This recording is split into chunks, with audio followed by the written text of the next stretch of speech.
नमस्कार. आपण आज बघणार आहोत शिंदेवडगावातून जाणारा शेताकडे जाणारा पांदण रस्ता भरपूर प्रमाणात असा खराब रस्ता होता. पण आता त्या रस्त्याची लांबी ही एक किलोमीटर आणि दुसरा 3 किलोमीटर असा पूर्णपणे पांदण रस्ता एकदम व्यवस्थित घाडगे साहेबाच्या माध्यमातून रस्ता तयार करून दिलेला आहे. आज लोलरनं ह्या रस्त्याची दबाई करून पूर्णपणे रस्ता झालेला आहे. तर आपले गावातील ग्रामस्थ शेतकरी यांना विचारून घेऊ, रस्ता पहिला कसा होता? पहिला पांदण होता, रस्ता होता आणि मोठमोठाले झाडं दोन्ही बाजूने असल्यामुळे वाहन मळ्यात येऊ शकत नव्हतं. आम्हाला घाडगे पाटलाच्या प्रेरणेनुसार एक चांगला रस्ता झाला, याबद्दल आम्ही घाडगे पाटलाचे धन्यवाद.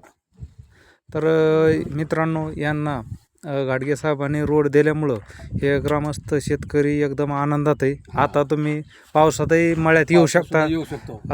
ह्या रस्त्यामध्ये काट्या, भरपूर प्रमाणात झाडे, हे सर्व असे म्हणजे पावसाळ्यात पायी चालता येत नव्हतं. पण आता यांनी एकदम टकाटक असा रस्ता करून दिल्यामुळं हे शेतकरी आनंदात आहे. तर हे बघू शकता आपण, रस्ता शेतात जाणारा रस्ता आहे. दोन्ही साईडनं असे काटे, झाडं झुडपं होते, हे पूर्णपणे काढून घेऊन यांनी एक चांगल्या प्रकारे रोड तयार करून घेतलेला आहे. आणि याच्याबरोबरच जे काही दोन्हीकून नाल्या केल्यामुळं पाण्याचं एक व्यवस्थापन झालेलं आहे. हे सर्व या ठिकाणचे शिंदेवडगाव नगरीतील ग्रामस्थ शेतकरी खूप आनंदात आहे. तुम्हाला हा रोड झाल्याबद्दल तुम्ही साहेबाचे आभार मानले.